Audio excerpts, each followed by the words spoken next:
Cambridge IELTS 8 by University of Cambridge ESOL Examinations, published by Cambridge University Press. This recording is copyright. CD 1. Test 1. You will hear a number of different recordings, and you will have to answer questions on what you hear. There will be time for you to read the instructions and questions, and you will have a chance to check your work. All the recordings will be played once only. The test is in 4 sections. At the end of the test, you will be given 10 minutes to transfer your answers to an answer sheet. Now turn to Section 1. Section 1.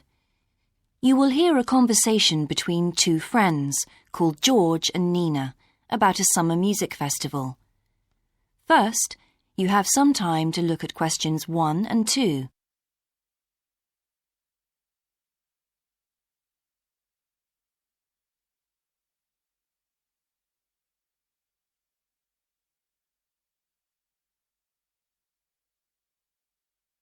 You will see that there is an example that has been done for you.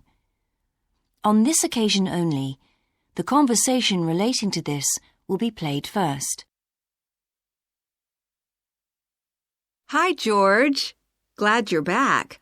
Loads of people have phoned you. Really? I felt just like your secretary. Sorry. I went into the library this afternoon to have a look at a newspaper and I came across something really interesting. What? A book? No, a brochure from a summer festival, mainly Spanish music. Look, I've got it here. George says that he found a brochure from a festival, so B has been circled as the answer.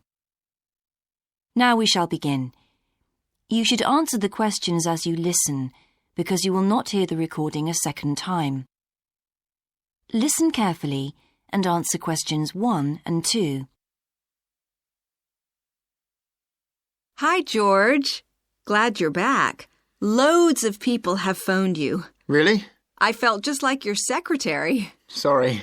I went into the library this afternoon to have a look at a newspaper and I came across something really interesting. What?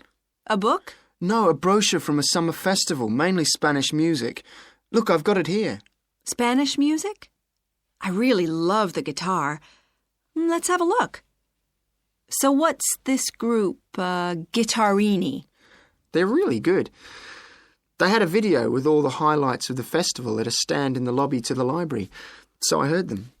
They play fantastic instruments, drums and flutes and old kinds of guitars. I've never heard anything like it before. Sounds great. OK, shall we go then? Spoil ourselves? Yes, let's. The only problem is there aren't any cheap seats. It's all one price.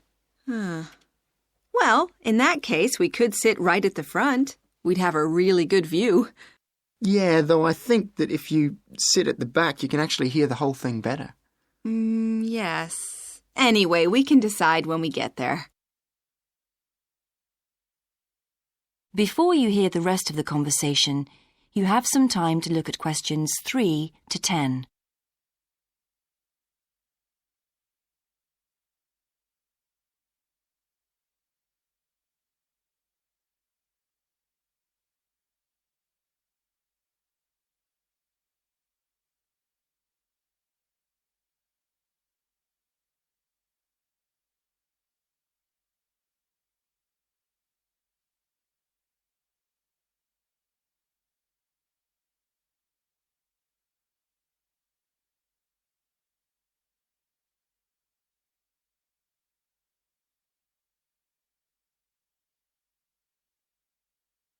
Now listen and answer questions 3 to 10.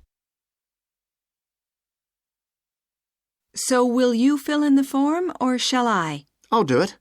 Name, George O'Neill. Address, 48 North Avenue, Westsea. Do you remember our new postcode? Still can't remember it. Just a minute. I've got it written down here. WS6 2YH. Do you need the phone too? Please. I'm really bad at numbers. 01674 553 242. So let's book 2 tickets for Guittarini. Okay. If you're sure $7.50 each is all right, how do you feel about the singer? I haven't quite decided, but I've noticed something on the booking form that might just persuade me. What's that then? Free refreshments. Really? Yes, look here. Sunday, 17th of June. Singer. Ticket, £6, includes drinks in the garden. Sounds like a bargain to me. Yes. Let's book 2 tickets for that. So, what else? I'm feeling quite keen now. How about the pianist on the 22nd of June? Anna Ventura? I've just remembered that's my evening class night. That's okay. I'll just have to go on my own. But we can go to the Spanish dance and guitar concert together, can't we? Yes, I'm sure Tom and Kieran would enjoy that too. Good heavens, £10.50 a ticket. I can see we're going to have to go without food for the rest of the week. We'll need to book 4. Wish we were students. Look, children, students, and senior citizens get a 50% discount on everything. If only. That is the end of section 1. You now have half a minute to check your answers.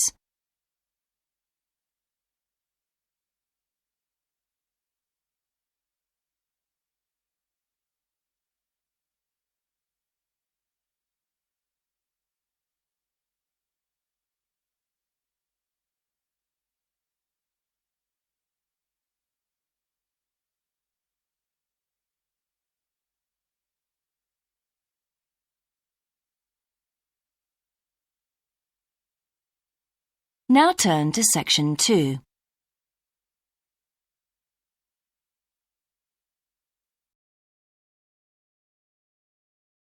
Section 2. You will hear the education officer of a dinosaur museum giving information to some teachers who are planning a school visit. First, you have some time to look at questions 11 to 15.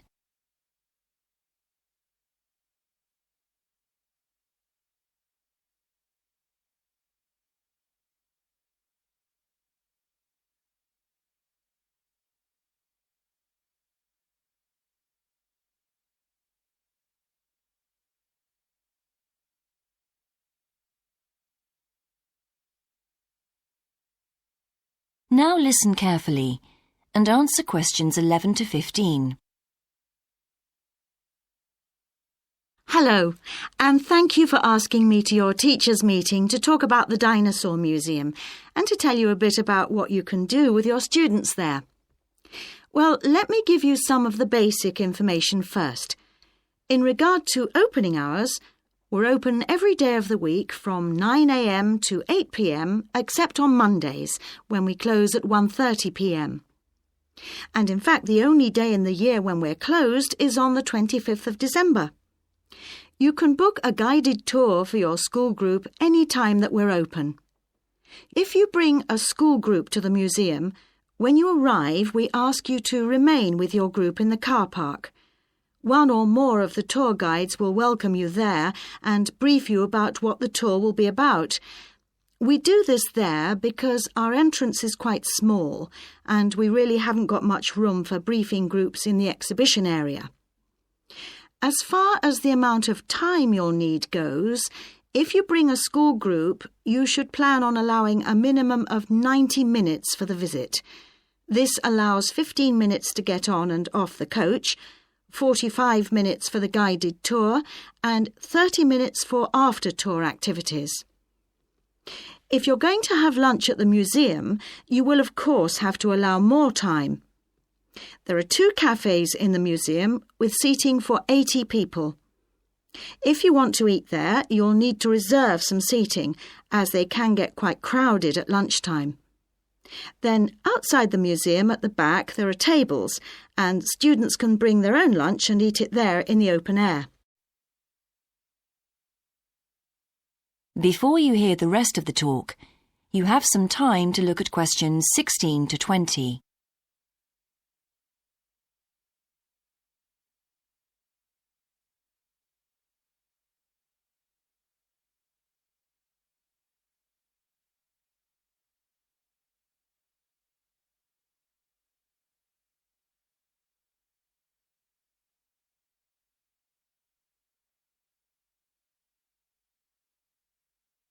Now listen and answer questions 16 to 20.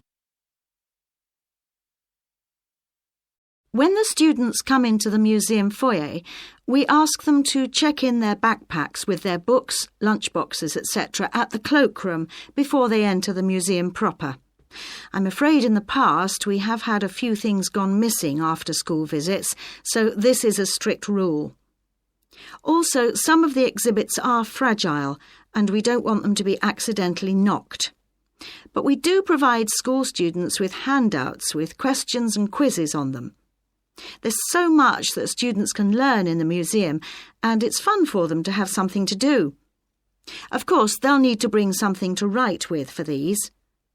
We do allow students to take photographs. For students who are doing projects, it's useful to make some kind of visual record of what they see that they can add to their reports. And finally, they should not bring anything to eat into the museum or drinks of any kind. There are also a few things that students can do after the tour. In the theaterette on the ground floor, there are continuous screenings of short documentaries about dinosaurs which they can see at any time.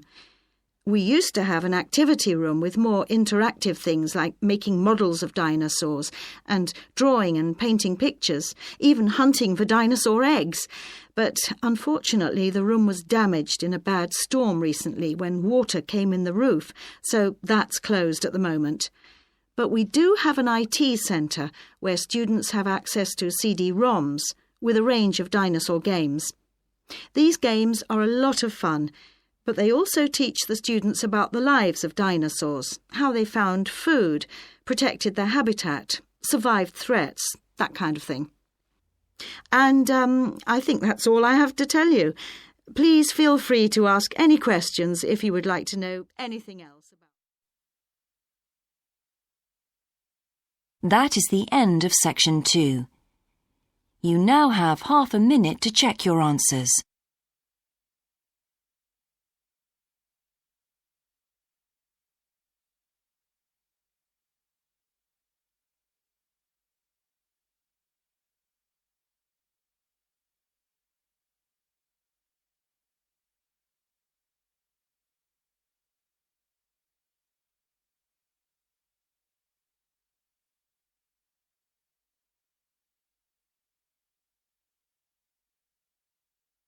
Now turn to section 3.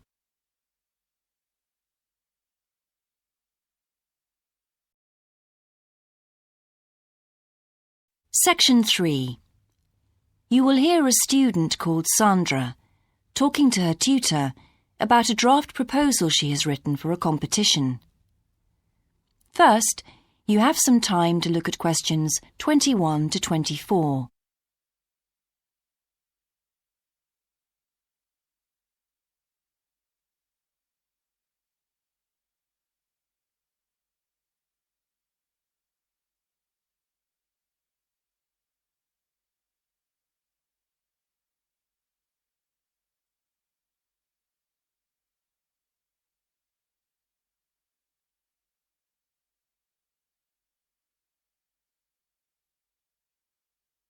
Now listen carefully and answer questions 21 to 24. Right, Sandra. You wanted to see me to get some feedback on your group's proposal, the one you're submitting for the Geography Society field trip competition. Uh-huh. I've had a look through your proposal, and I think it's a really good choice. In fact, I only have a few things to say about it, but even in an outline document like this, you really have to be careful to avoid typos and problems with layout in the proposal, and even in the contents page. So read it through carefully before submitting it, okay? Will do. And I've made a few notes on the proposal about things which could have been better sequenced. Okay. As for the writing itself, I've annotated the proposal as and where I thought it could be improved. Generally speaking, I feel you've often used complex structures and long sentences for the sake of it, and as a consequence, although your paragraphing and inclusion of subheadings help, it's quite hard to follow your train of thought at times. Oh. So cut them down a bit, can you? Really? Yes, and don't forget simple formatting like numbering. Didn't I use page numbers? I didn't mean that. Look, you've remembered to include headers and footers, which is good, but listing ideas clearly is important. Number them or use bullet points, which is even clearer. Then you'll focus the reader on your main points. I thought your suggestion to go to the Navajo Tribal Park was a very good idea. No, I've always wanted to go there. My father was a great fan of cowboy films and the Wild West, so I was subjected to seeing all the epics, many of which were shot there. As a consequence, it feels very familiar to me, and it's awesome, both geographically and visually. So it's somewhere I've always wanted to visit. The subsequent research I did and the online photographs made me even keener. Before you hear the rest of the conversation, you have some time to look at questions 25 to 30.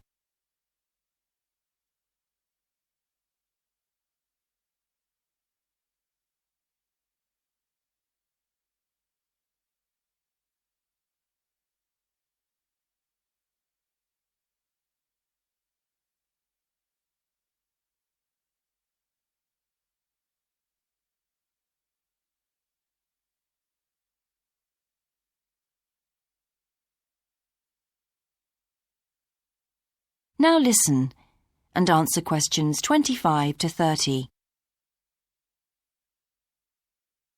Interesting. Right, let's look at the content of your proposal now.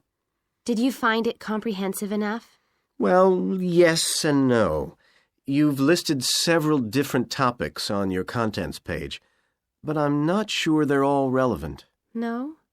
Well, I thought that from the perspective of a field trip, one thing I needed to focus on was the sandstone plateau and cliffs themselves. The way they tower up from the flat landscape is just amazing.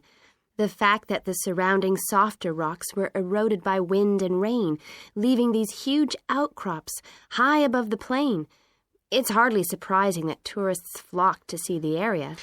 Well, yes, I'd agree with including those points. And then the fact that it's been home to Native American Navajos and all the social history that goes with that.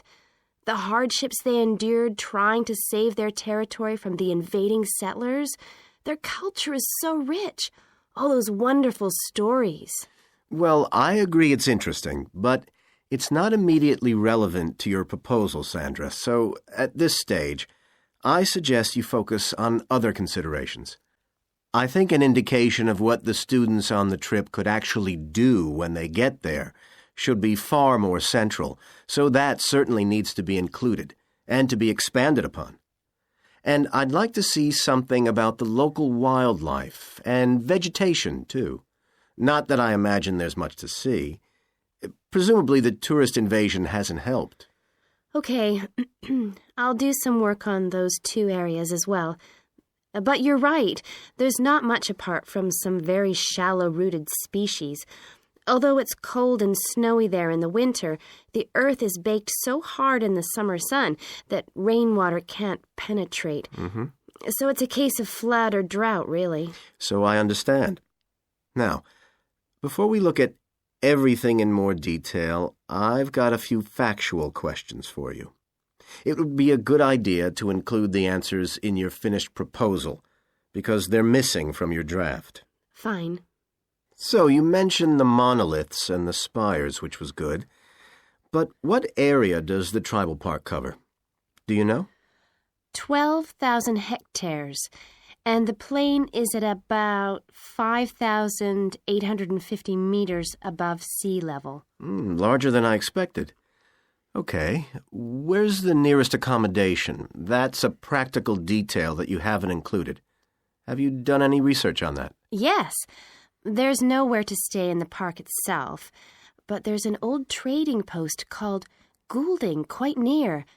All kinds of tours start from Goulding, too. What kind of tours? Well, the most popular are in four-wheel drive Jeeps, but I wouldn't recommend hiring those. I think the best way to appreciate the area would be to hire horses instead and trek around on those. Biking is not allowed, and it's impossible to drive around the area in private vehicles. The tracks are too rough. Okay. Lastly, what else is worth visiting there? There are several caves, but I haven't looked into any details. I'll find out about them. Okay, good. Now what I'd like to know is more about... That is the end of section 3. You now have half a minute to check your answers.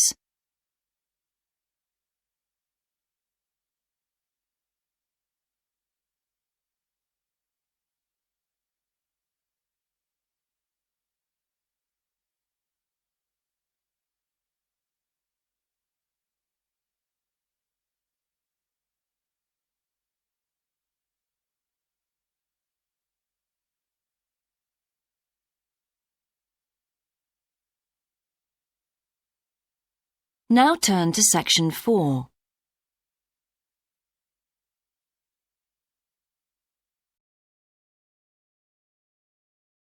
Section 4.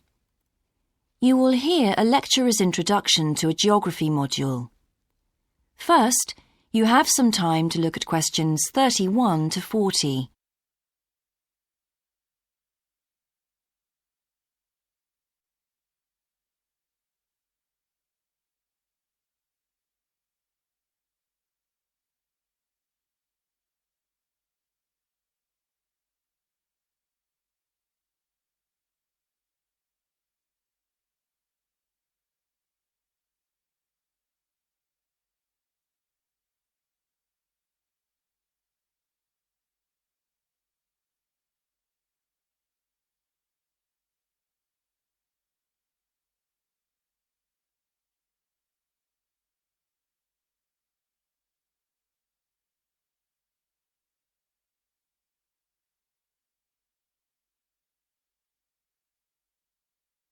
Now listen carefully and answer questions 31 to 40. So, welcome to your introductory geography lecture. We'll begin with some basics. Firstly, what do we learn by studying geography? Well, we learn a great deal about all the processes that have affected and that continue to affect the Earth's surface. But we learn far more than that, because studying geography also informs us about the different kinds of relationships that develop between a particular environment and the people that live there. Okay, we like to think of geography as having two main branches. There's the study of the nature of our planet, its physical features, what it actually looks like, and then there's the study of the ways in which we choose to live and of the impact of those on our planet. Our current use of carbon fuels is a good example of that. But there are more specific study areas to consider too, and we'll be looking at each of these in turn throughout the semester. These include biophysical geography, by which I mean the study of the natural environment and all its living things. Then there's topography. That looks at the shapes of the land and oceans. There's the study of political geography and social geography too, of course, which is the study of communities of people. We have economic geography, in which we examine all kinds of resources and their use, agriculture, for example. Next comes historical geography, the understanding of how people and their environments and the ways they interact have changed over a period of time. And urban geography, an aspect I'm particularly interested in, which takes as its focus the location of cities, the services that those cities provide, and migration of people to and from such cities. And lastly, we have cartography. That's the art and science of map making. You'll be doing a lot of that. So, to summarise before we continue, we now have our key answer. Studying this subject is important because without geographical knowledge, we would know very little about our surroundings and we wouldn't be able to identify all the problems that relate to them. So, by definition, we wouldn't be in an informed position to work out how to solve any of them.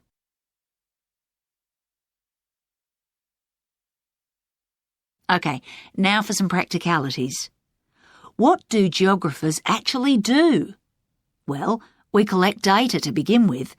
You'll be doing a lot of that on your first field trip. How do we do this? There are several means.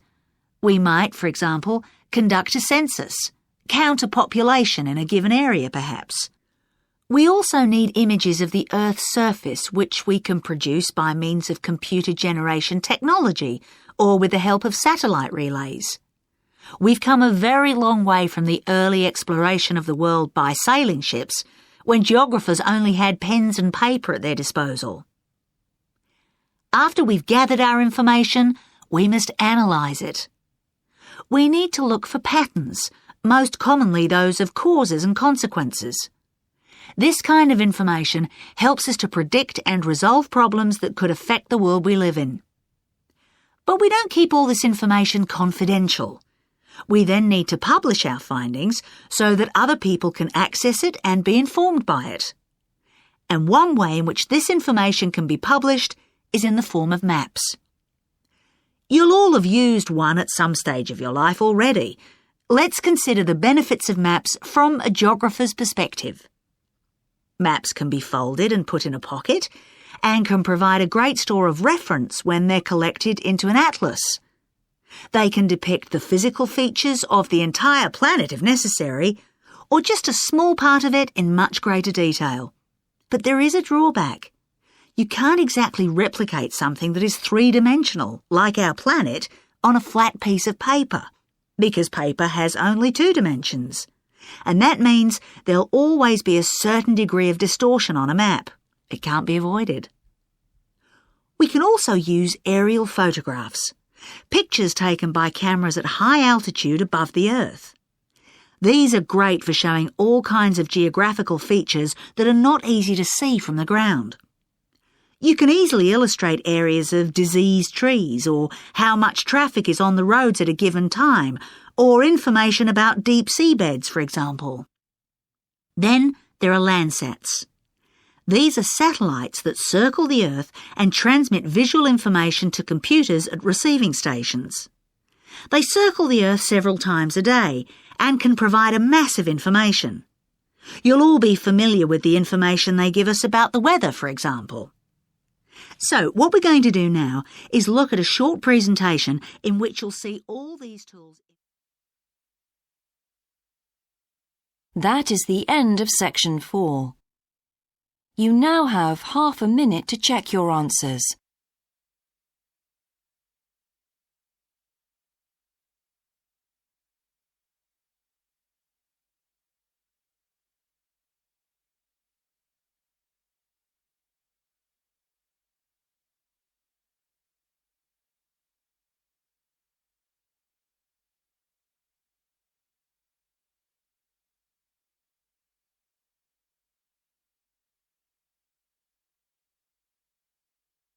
That is the end of the listening test. In the IELTS test, you would now have 10 minutes to transfer your answers to the answer sheet.